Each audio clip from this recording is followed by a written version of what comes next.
하늘의 문을 여소서 이곳을 주목하소서. 성도 여러분 안녕하십니까? 수요일 저녁입니다. 우리 수요 가정 예배를 드리겠습니다. 다 같이 찬양합니다.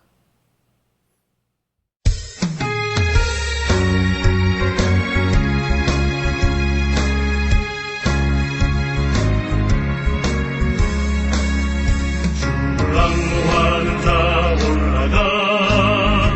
올라가 독수리같이 모든 싸움 이기고 근심 걱정 벗은 올라가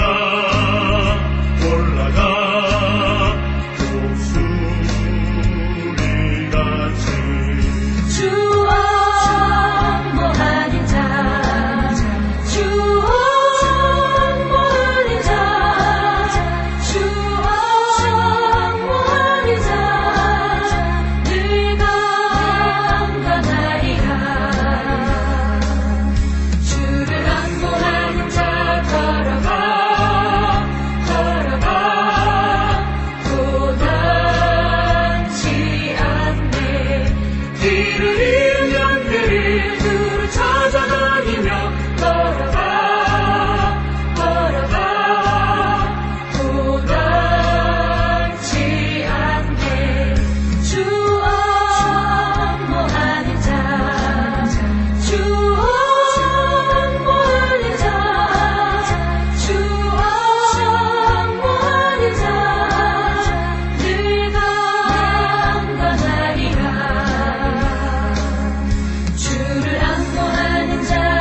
오늘 말씀은 이사야 36장 1절로 7절의 말씀입니다. 우리 이 말씀 한 절씩 교독합니다. 히스기야 왕 14년에 아수르 왕 사느립이 올라와서 유다의 모든 견고한 성을 쳐서 취하니라. 아수르 왕이 라기스에서부터 랍사게를 예루살렘으로 보내되 대군을 거느리고 히스기야 왕에게로 가게 하며 그가 윗못 수도 곁 세탁자의 밭 큰 길에 섬에 힐기야의 아들 왕궁 맡은 자 엘리야김과 서기관 셈나와 아삽의 아들 사관 요아가 그에게 나아가니라. 랍사게가 그들에게 이르되 이제 히스기야에게 말하라. 대왕 아수르 왕이 이같이 말씀하시기를 네가 믿는 바 그 믿는 것이 무엇이냐. 내가 말하노라. 네가 좋게 싸울 계략과 용맹이 있노라 함은 입술에 붙은 말뿐이니라. 네가 이제 누구를 믿고 나를 반역하느냐. 보라, 네가 애굽을 믿는도다. 그것은 상한 갈대 지팡이와 같은 것이라. 사람이 그것을 의지하면 손에 찔리리니 애굽 왕 바로는 그를 믿는 모든 자에게 이와 같으니라. 혹시 네가 내게 이르기를 우리는 우리 하나님 여호와를 신뢰하노라 하리라마는 그는 그의 산당과 제단을 히스기야가 제하여 버리고 유다와 예루살렘에 명령하기를 너희는 이 제단 앞에서만 예배하라 하던 그 신이 아니냐 하셨느니라. 아멘. 오늘 말씀의 제목은 두려움의 때에입니다. 이 두려워하면 마음이 위축됩니다. 자신감을 상실하게 되어지죠. 그러면 정상적인 판단을 할 수가 없습니다. 두려움은 무서워하고 불안해하는 마음입니다. 이 두려움은 마음에서 일어납니다. 두려워지기 시작하면 상대가 갑자기 커 보이기 시작합니다. 몸과 마음이 굳어져서 어떤 것도 할 수가 없게 됩니다. 자, 오늘 1절과 2절 말씀을 보면 지금 남유다의 두려움의 때가 왔습니다. 히스기야 왕 14년에 아수르 왕 사네립이 올라와서 유다 모든 견고한 성을 쳐서 취하니라. 아수르 왕이 라기스에서부터 랍사게를 예루살렘으로 보내되 대군을 거느리고 히스기야 왕에게로 가게 하매라고 합니다. 자, 아수르 군대가 예루살렘으로 올라왔습니다.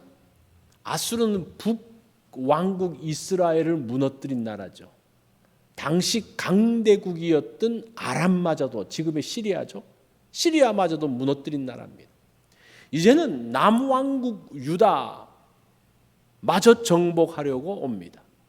이미 1차 침공 때에 히스기야의 조공을 받고 물러갔습니다. 그런데 14년 후에 다시 그들은 침공하게 됩니다. 아수르 장군 랍사게가 예루살렘을 에워쌌습니다. 유다 왕 히스기야가 아수르 왕 앞에서 항복하라고 말합니다.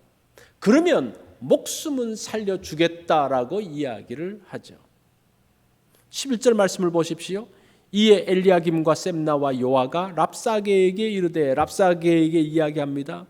우리가 아람 방언을 하오니 청컨대 그 방언으로 당신의 종들에게 말씀하고 성 위에 있는 백성이 듣는 데서 우리에게 유다 방언으로 말하지 마소서 하니.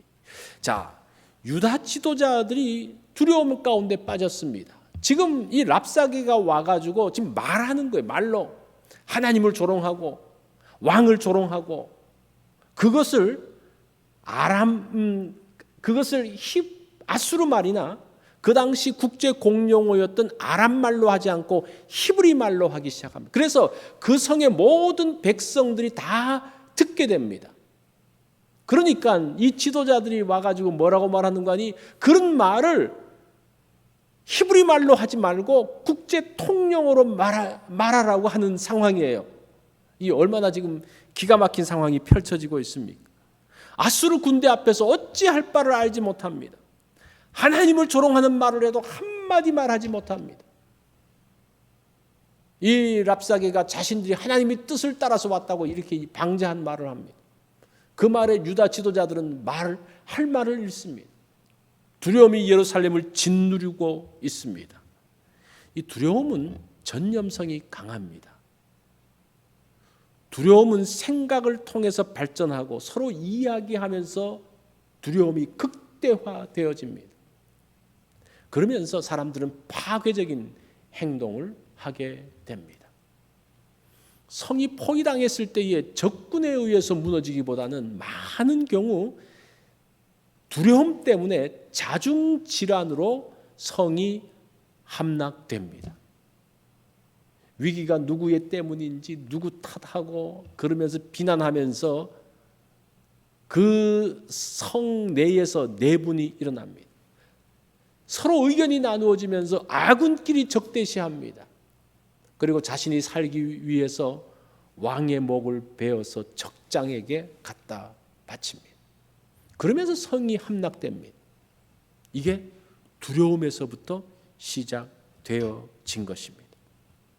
21절 말씀을 보면 그러나 그들이 잠잠하여 한 말도 대답하지 아니하였으니 이는 왕이 그들에게 명령하여 대답하지 말라 하였음이었더라. 자, 두려움의 때에 말하지 말고 잠잠히 있어야 됩니다. 움직이지 말고 두려움이 지나가기를 기다려야 합니다. 이 두려움 속에서 하는 말과 행동은 다 비정상적이에요. 그 가운데 사는 생각들, 말, 행동들은 오히려 가까이 있는 사람들, 형제를 파괴시키는 말들, 행동이 나타나기 때문입니다. 그래서 두려움이 지나갈 때까지, 그 마음의 평안이 올 때까지 기다려야 합니다. 시편 62편 1절에도 그런 말씀을 하죠. 나의 영혼이 잠잠히 하나님만 바라며 나의 구원이 그에게서 나오는도다. 그렇게 고백하죠. 그것이 시편 65편 5절에서도 똑같이 나와요. 나의 영혼아 잠잠히 하나님만 바라라. 무릇 나의 소망이 그에게로부터 나오는도다. 그 두려움의 때에 잠잠히 입을 닫고 하나님만 바라보라고 말씀합니다. 두려움의 때에 잠잠히, 그러나 적극적으로 하나님의 구원의 때를 기다려야 합니다. 부정적인 말이 아니라 하나님의 소망을 말해야 합니다. 자, 하나님을 기다릴 때에 길이 보이기 시작합니다. 두려움이 몰려올 때 요동하지 말아야 됩니다. 어떤 행동도 하지 말고 기다려야 됩니다. 두려움은 하나님이 주시는 것이 아니기 때문에 그 두려움을 따라가서는 안 됩니다. 두려움에 반응하면 하나님의 해법과는 어긋나기 때문입니다. 두려움이 몰려올 때가 있습니다. 그 두려움을 피할 수가 없어요. 이때 반응하지 말고 잠잠히 하나님을 바라보라는 겁니다. 하나님께서 길을 여실 때까지 기다리라고 말씀합니다. 자, 두려움의 때에 우리가 잠잠하고 그러나 마음은 담대하기를 원합니다. 오늘 말씀에 적용을 해봅니다. 두려움은 피할 수가 없습니다. 그냥 우리에게 오는 거예요. 그래서 두려움은 바르게 대처하는 것이 중요합니다. 두려움이 올 때 부정적이 되지 말고 하나님의 소망을 말해야 합니다. 여러분에게는 어떤 두려움이 있습니까? 오늘 그것을 가지고 하나님 앞에 나아가십시오. 다른 말 하지 말고 잠잠히 하나님 앞에 나아가면 좋겠습니다. 수요일날 기도 제목입니다. 수요일날은 의료기관에서 수고하는 분들을 위해서 기도하는 날입니다. 우리의 자녀, 가족들, 이제 거기서 수고하는 분들이 있는데 기도하겠습니다. 그리고 교회가 든든히 서갈 수 있도록 또 교육관 건축을 위해서 기도하고 또 성경 읽기 있는 것 여러분들이 기억하시기 바랍니다.